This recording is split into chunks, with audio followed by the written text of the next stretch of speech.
Assalamualaikum. Apakah ada di antara Anda yang merasakan beberapa hambatan-hambatan mental saat kita ingin melakukan sesuatu? Contohnya misalnya ingin memulai berkarya tetapi merasakan takut. Atau ingin memulai berbuat sesuatu tapi merasakan tidak punya kesabaran dan hal semacamnya. Nah, bahasan berikut ini mungkin akan berguna buat Anda.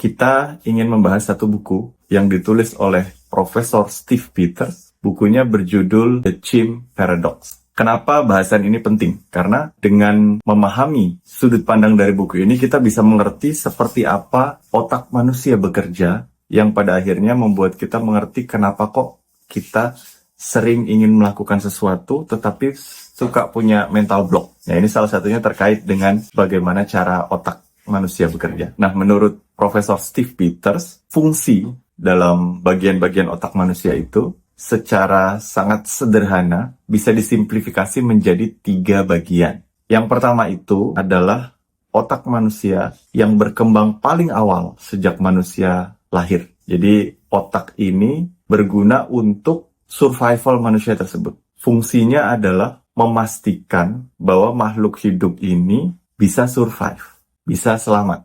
Karena adanya bagian otak inilah, maka seorang bayi yang baru lahir sudah punya insting untuk mencari makan, insting menyusui. Karena bagian otak inilah, maka manusia itu bisa punya respon yang cepat terhadap sebuah kejadian yang bahaya. Jadi otak ini mengatur regulasi respon yang orang-orang sering kenal dengan fight, flight, or freeze. Misalnya seorang bayi lagi jalan merangkak, tiba-tiba mendengarkan suara gaduh. Maka otak ini yang langsung menjalankan fungsinya bahwa, wah ada sesuatu yang bahaya nih, kabur gitu. Nah, maka bayi itu lari dengan kemudian menangis. Tindakan itu disebabkan oleh trigger dari fungsinya otak yang pertama ini. Bagian otak yang berkembang paling awal ini juga ternyata dimiliki oleh makhluk hidup lainnya, tidak hanya manusia. Hewan-hewan pun memiliki bagian otak yang sama dengan bagian otak yang berkembang paling awal di manusia ini. Oleh Profesor Steve Peters, bagian otak yang pertama ini disebut dengan istilah chimp. Chimp itu simpanse ya maksudnya. Jadi untuk menandakan bahwa ada sistem otak yang bekerja di manusia yang kerjanya mirip dengan otaknya binatang. Fungsinya hanya mengatur regulasi emosi, respon spontan, bikin manusia survive. Udah itu aja fungsinya. Itu disebut chimp. Kemudian saat manusia semakin dewasa, lalu otak rasionalnya mulai tumbuh, mulai berkembang, utamanya saat manusia mencapai masa balik ya. Itu posisinya tuh kalau disederhanakan tuh ada bagian depan manusia. Disebut frontal lobe ya. Nah, otak bagian ini disederhanakan oleh Profesor Steve Peters sebagai dalam tanda kutip human. Artinya otak bagian inilah yang punya tugas untuk menjalankan pertimbangan-pertimbangan logis dan rasional manusia. Nah, pertimbangan logis dan rasional ini, kemampuan berpikir abstrak, kemampuan memberi makna terhadap sesuatu, ini hanya dimiliki oleh manusia aja. Jadi hewan tuh tidak memiliki sistem otak yang bekerja seperti manusia. Misalnya, dia diminta untuk public speaking. Kemudian seseorang ini melakukan public speaking, setelah itu ternyata performanya nggak terlalu bagus. Maka kemudian selesai dia perform, dia bisa memberi makna tuh. Kayak misalnya, waduh, semua orang pasti tidak menyukai saya. Atau semua orang pasti akan mengejek saya, hal-hal yang semacam itu. Nah, kemampuan memberi makna ini tidak ada pada hewan. Hanya manusia yang punya kemampuan untuk memberi makna seperti ini. Makanya semua gerakan-gerakan hewan itu adalah gerakan yang instingtif. Misalnya kita melihat seekor harimau, dia mencari mangsa, kemudian kejar, dapat dimakan.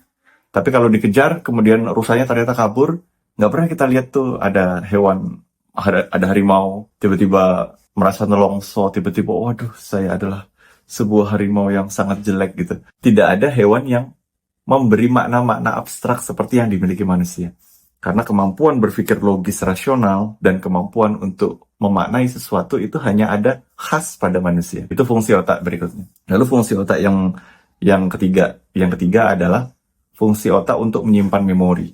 Jadi menyimpan hasil pelajaran selama ini yang untuk nantinya kemudian diakses kembali. Nah, kita menyimpan pelajaran itu termasuk tidak hanya pelajaran ya, termasuk makna yang udah kita berikan. Jadi kepercayaan-kepercayaan kita, belief system kita, value kita, itu semua disimpan di dalam bagian otak yang ketiga. Nah, bagaimana menggunakan pengetahuan ini untuk kepentingan praktis kita agar kita berani melangkah? Dijelaskan oleh Profesor Steve Peters seringkali yang terjadi itu adalah seseorang itu pengen melakukan sesuatu tetapi dalam tanda kutip seperti dihack oleh sistem otaknya sendiri, yaitu sistem otak yang bertugas untuk bikin dia survive. CHIM itu ya, sistem otak simpanse itu. Sebagai contoh, saat seseorang ingin tampil memberikan sebuah public speaking misalnya, lalu kemudian otaknya memberikan sebuah respon bahaya. Wah, ini bahaya. Ini sebuah kondisi yang baru. Kondisi yang baru itu membuat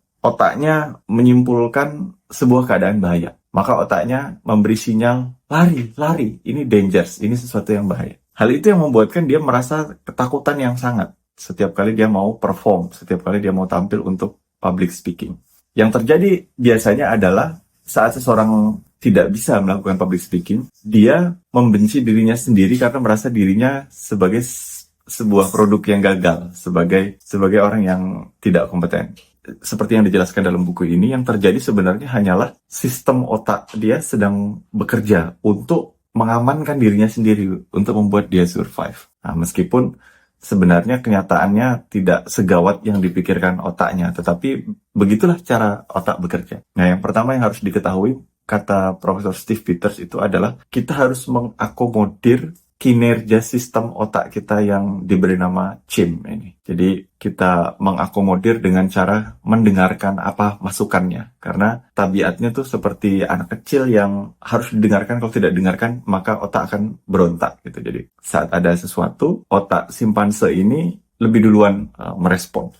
Dia punya kekuatan yang lebih kuat daripada otak human. Jadi saat sistem simpanse sedang bekerja, maka otak human akan seperti dihack, tidak bisa berfungsi. Maka yang harus dilakukan adalah pertama, mendengarkan, memberi kesempatan sistem otak kita bekerja dengan mendengarkan apa masukannya. Ada beberapa cara. Misalnya cara yang pertama itu adalah saat kita mengalami sesuatu yang membuat kita ngehang, tidak berani melakukan sesuatu, takut, gelisah atau apapun itu, kita tulis. Kita catat. Semua kegelisahan itu kita catat. Karena katanya otak kita hanya membutuhkan waktu sekitar 10 menitan untuk menyampaikan semua kegelisahan dia.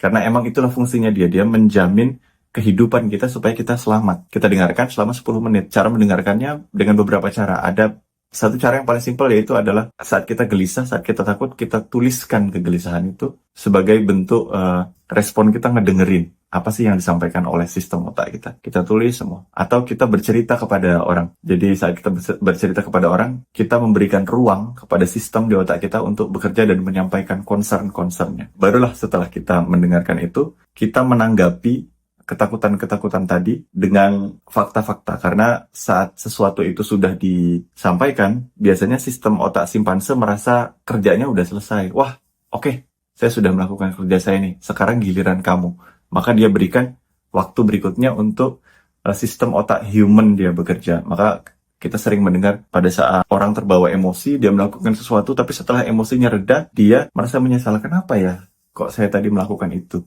Karena ternyata pada saat dia sudah emosinya reda, dia sudah bisa berpikir logis, itu sistem otaknya berbeda. Bukan sistem otak yang simpanse tadi yang bekerja, tapi sistem otak yang rasional yang bekerja.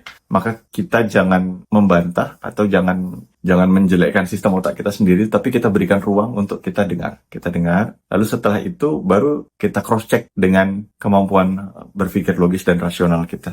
Cara kita cross-checknya adalah dengan memberikan fakta-fakta. Contoh misalnya kita tulis, wah saya merasa takut karena saya merasa saya sangat tidak bisa. Lalu kita baca ulang, kemudian kita lihat apa betul kita sangat tidak bisa. Ternyata ada kok bukti-bukti sebelumnya bahwa kita merasa bisa. Berarti sebenarnya itu kita pernah tidak bisa, tapi kemudian pernah juga kita public speaking dan bisa. Misalnya seperti itu. Atau dengan fakta-fakta lainnya, dengan men-challenge. Jadi salah satu ciri khas dari otak simpanse ini yaitu dia berpikir berdasarkan emosi, tapi nanti kemudian dia akan diam setelah kita bantah dengan fakta-fakta yang rasional. Bukunya menarik, beberapa penjelasan panjang dalam buku ini yang sebenarnya bisa bahas lebih lanjut dan dikaitkan dengan kenapa manusia ada yang kok berpikir abstrak, berpikir dan seterusnya. Sebagian saya ceritakan dalam buku saya, yaitu Agar Tidak I Hate Monday. Jadi di sana saya jelaskan mengenai banyak orang-orang yang merasa lost, merasa gamang karena